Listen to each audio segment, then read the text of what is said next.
Hello বন্ধুরা, আজকে আমি নিয়ে আসলাম আবারও নতুন একটি গল্প যা শুনলে আপনারা হাতের কাজ করতে বাধ্য হবেন। তো হাতের কাছে টিস্যু নিয়ে বসে পড়ুন। বিশেষ অনুরোধ, আপনারা প্রত্যেকেই আমার গল্প শুনেন কিন্তু চ্যানেলটি সাবস্ক্রাইব করেন না, তো অবশ্যই চ্যানেলটিকে সাবস্ক্রাইব করুন এবং গল্পে মনোযোগ দিন। তো শুরু করলাম গল্পটি। আমি আমার শিক্ষিকার আদর্শ ছাত্র ছিলাম। তার এক কথায় সব কাজ করে দিতাম। একদিন তিনি আমাকে তার বাসায় নিয়ে গেলেন। তখন তার হাত পা ব্যথা করছিল, তাই আমি তার পায়ের ম্যাসাজ করতে শুরু করলাম। হঠাৎ করে তিনি আমার হাত ধরে তার বুকে রাখলেন। বন্ধুরা, আজকের গল্পে আপনাদের সবাইকে স্বাগতম। এই গল্পটি একজন ছেলের কাহিনী। কলেজের শেষ বছর আমার জন্য এতটা সৌভাগ্য নিয়ে আসবে তা আমি কখনো কল্পনা করিনি। কলেজের সবচেয়ে সুন্দর শিক্ষিকা আমার প্রেমে পড়লেন এবং কিছুদিনের মধ্যেই আমাকে এমন স্বর্গীয় সুখ দিলেন যা আমি কখনো ভাবিনি। আমার নাম অর্জুন। আমি আমার পড়াশোনার জন্য হোস্টেলে থাকতাম। আমার বাড়ির আর্থিক অবস্থা খুব একটা ভালো ছিল না, তাই আমি যে কলেজে পড়তাম সেই কলেজের হোস্টেলেই থাকতাম।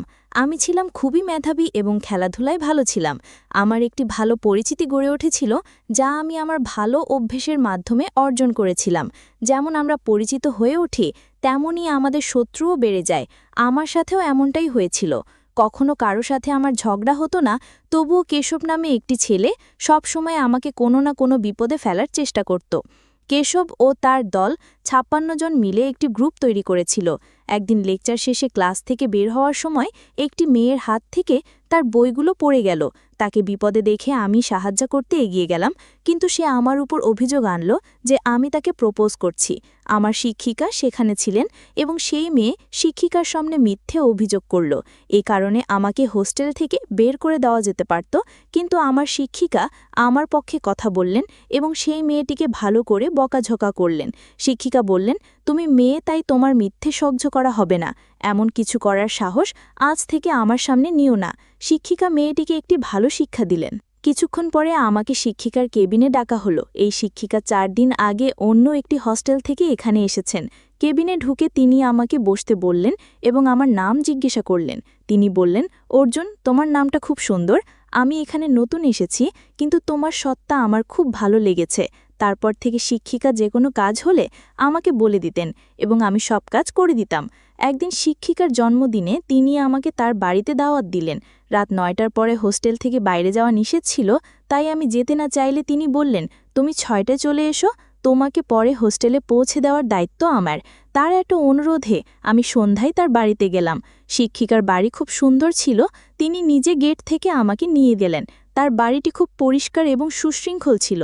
এতদিন পর আমি একটি পূর্ণাঙ্গ এবং সুন্দর বাড়ি দেখলাম। তার বাড়িতে প্রবেশ করার পর দেখি আমাদের ছাড়া আর কেউ নেই। জন্মদিনের কেক টেবিলে রাখা ছিল। আমি তাকে জিজ্ঞাসা করলাম, ম্যাডাম, আপনার বাড়িতে আর কেউ নেই? তিনি হেসে বললেন, না, আমি একাই থাকি। আমি জানতে চাইলাম, আপনার স্বামী কোথায়? তিনি বললেন, আমার বিয়ে হয়নি, আমি সিঙ্গল থাকতেই পছন্দ করি। আমি তার কথায় অবাক হলাম। তার এত সৌন্দর্য থাকার পরও তার সৌন্দর্য উপভোগ করার কেউ নেই। সেই রাতে আমি তার বাড়িতে ডিনার করলাম। তার হাতের রান্নাও ছিল অত্যন্ত সুস্বাদু। কথা বলতে বলতে রাত ৯:৩০ হয়ে গেল। আমি ম্যাডামকে বললাম, এখনও আমাকে যেতে হবে, অনেক দেরি হয়ে গেছে। ম্যাডাম বললেন, এখন এত তাড়াহুড়ো কেন? আরও কিছুক্ষণ থাকো। কিছুক্ষণ পরে ম্যাডাম তার রুমে চলে গেলেন। ভেতর থেকে তিনি আমাকে ডাক দিলেন। আমি রুমে গিয়ে চোখ বন্ধ করে বললাম, ম্যাম, সরি, আমাকে ক্ষমা করুন। আমি ভেবেছিলাম আপনি আমাকে ডাকছেন। ম্যাডাম বললেন, অর্জুন, আমি সত্যিই তোমাকে ডাকছিলাম। আমি ভেবেছিলাম কেন কাপড় পরিবর্তনের সময় তিনি আমাকে ডাকলেন। তখন ম্যাডাম পেছন দিকে দাঁড়িয়ে বললেন, আমার ব্লাউজের হুক খুলতে আমার হাত পৌঁছাচ্ছে না, তুমি কি আমাকে সাহায্য করবে? তার কাপড় স্পর্শ করার সাহস আমার ছিল না, কিন্তু তাকে সাহায্য করা আমার জন্য গুরুত্বপূর্ণ ছিল। আমি তার ব্লাউজের হুক খুলে দিলাম এবং কাজ শেষ হলে রুম থেকে বের হয়ে এলাম। সেই রাতে আমি তার বাড়িতে থেকে গেলাম।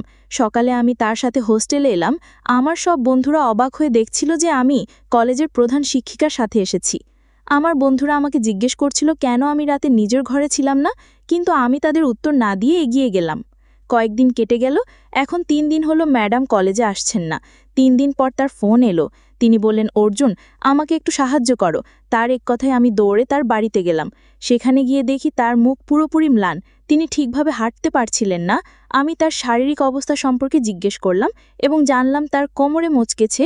এই কারণেই তিনি গত ২ দিন ধরে কলেজে আসছেন না। আমি তার জন্য মেডিকেল থেকে ওষুধ নিয়ে এলাম। তখন তিনি বললেন, অর্জুন, ৩ দিন ধরে আমি ওষুধ খাচ্ছি, কিন্তু কোনো পরিবর্তন অনুভব করছি না। তুমি কি আমার কোমরে গরম তেল দিয়ে মালিশ করতে পারবে? হয়তো এতে আমি আরাম পাবো। আজ পর্যন্ত আমি তার কোনো কাজেই না বলিনি। আজ তো তিনি সত্যিই আমার সাহায্যের প্রয়োজন, তাই আমি কিভাবে না বলি। আমিও চেয়েছিলাম যে তিনি দ্রুত সেরে উঠুন, তাই বিনা দ্বিধায় আমি তার কোমরের মালিশ শুরু করলাম। আমার হাত যখন তার কোমরে ঘুরছিল তখন তার মুখ থেকে শব্দ বের হচ্ছিল, হয়তো তার অনেক ব্যথা হচ্ছিল। ম্যাডাম যুবতী ছিলেন, তার কোমরে নজর পড়তেই আমি মনোযোগ হারাতে লাগলাম, কিন্তু আমি নিজেকে সামলালাম এবং সেখান থেকে বেরিয়ে এলাম। ম্যাডাম বললেন, তুমি চাইলে দিনে কলেজে যেতে পারো, কিন্তু দয়া করে কয়েকদিন রাতে আমার সাথে থাকো। যখন আমি একটু ভালো অনুভব করব তখন আমি নিজেই তোমাকে চলে যেতে বলবো। তিনি খুবই একা ছিলেন, তার সাহায্যের জন্য আশেপাশে আর কেউ ছিল না। আমি সেখানে থাকবো কিনা এই নিয়ে চিন্তা করছিলাম। তখন ম্যাডাম বললেন, অর্জুন, সংকটের সময় আপন জনেরাই পাশে থাকে। আমি তোমাকে আপন ভেবে এখানে থাকতে বলেছি, কিন্তু যদি তোমার ইচ্ছে না হয় তাহলে কোনো সমস্যা নেই। ম্যাডাম খুবই দুঃখিত হয়ে পড়লেন। তখন আমি বললাম, ম্যাডাম, আপনি আমার আপনজন, আপনি একদম চিন্তা করবেন না। যতদিন আপনি ভালো বোধ করবেন না ততদিন আমি এখানে থেকে যাব। আমার কথা শুনে ম্যাডাম খুশি হলেন। রাতে আমি নিজেই তার বাড়িতে রান্না করলাম। গত 5 বছরে অনেক কিছুতেই অভ্যস্ত হয়ে গিয়েছিলাম। আমার হাতের রান্না খেয়ে ম্যাডাম খুব খুশি হলেন। তারপর তিনি আমার হাত ধরে হঠাৎ করে চুমু খেলেন। তার জন্য এটা স্বাভাবিক ছিল, কিন্তু আমার জন্য এটা একেবারেই স্বাভাবিক ছিল না। ঘুমানোর আগে আবার তার কোমরে মালিশ করলাম।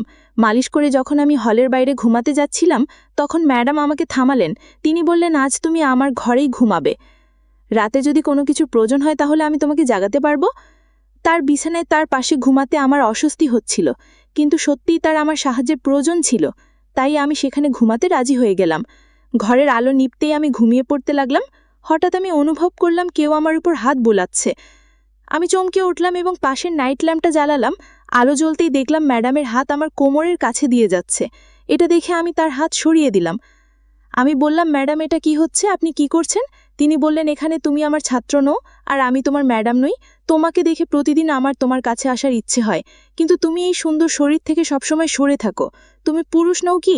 আমি বললাম, ম্যাডাম, আপনি আমার উপর সন্দেহ করবেন না, আমি পুরুষই, কিন্তু আমি কখনো আপনাকে সেই দৃষ্টিতে দেখিনি। এতে তিনি বললেন, আমি সন্দেহ করি তুমি পুরুষ নও, তোমাকে তা প্রমাণ করতে হবে, তারপরেই আমি মানব যে তুমি পুরুষ। ম্যাডাম আমাকে উত্তেজিত করছিলেন যাতে আমি তার সাথে সময় কাটাই, কিন্তু আমি তা করব না। আমি স্পষ্টভাবে না বললাম। তখন তিনি রেগে গিয়ে তার ঘর থেকে বেরিয়ে গেলেন। বাইরে যাওয়ার কিছুক্ষণ পরেই তার চিৎকার শোনা গেল। আমি বাইরে গিয়ে দেখতে লাগলাম তার ঘরের অন্য দিক থেকে আওয়াজ আসছিল। ম্যাডাম ভিতরে কি করছিলেন এটা আমার বুঝতে পারছিলাম না। 20 মিনিট পরে তিনি সেই ঘর থেকে বেরিয়ে এলেন। বের হওয়ার সময়ও ক্লান্ত দেখাচ্ছিল। আমি তাকে মানা করেছিলাম, তাই তিনি রেগেছিলেন। আমি তার বর্তমান অবস্থা দেখে তার কাছে গেলাম। আমি বললাম, ম্যাডাম, আমি আপনাকে এতটাই পছন্দ করি যে আপনি আমার প্রেমের পরীক্ষা পাশ করেছেন। এখন আমার পরীক্ষা দেওয়ার পালা। এটা বলে আমি তাকে 2 হাতে তুলে নিলাম এবং তার ঘরে নিয়ে গেলাম। আমি এত কাছে ছিলাম যে তার চোখে এক আলাদা আলো দেখলাম। ঘরে গিয়ে তাকে বিছানায় শুইয়ে দিলাম এবং নিজেও তার পাশে শুয়ে পড়লাম। তিনি আমার গলায় হাত দিলেন এবং আমরা একে অপরের অনেক কাছাকাছি চলে এলাম। ম্যাডাম আর সহ্য করতে পারছিলেন না। তিনি আমাকে চুমু খেতে শুরু করলেন। তখন আমি বললাম, ম্যাডাম, একটু ধীরে, আপনার সামনে আমি এখনো ছোট। বলতে বলতে আমি আরও কাছে চলে এলাম। যখন আমি পুরোপুরি কাছে গেলাম তখন তিনি চোখ বন্ধ করে ফেললেন। তিনি আমার জন্য পুরোপুরি পাগল হয়ে গিয়েছিলেন। আমি বললাম, ম্যাডাম, আপনার ক্যামেরা চালু আছে। এটা শুনতেই তিনি চোখ খুললেন এবং বললেন, অর্জুন, তুমি কি বলছো? আমি বললাম, ম্যাডাম, আমি সত্যি বলছি। আপনি আপনার প্রেমিকের সাথে মিলে আমার সাথে থাকা অবস্থায় ভিডিও তৈরি করছেন। আপনি একজন ভণ্ড শিক্ষিকা। আপনার সব সত্য আমার সামনে উদ্ঘাটিত হয়েছে।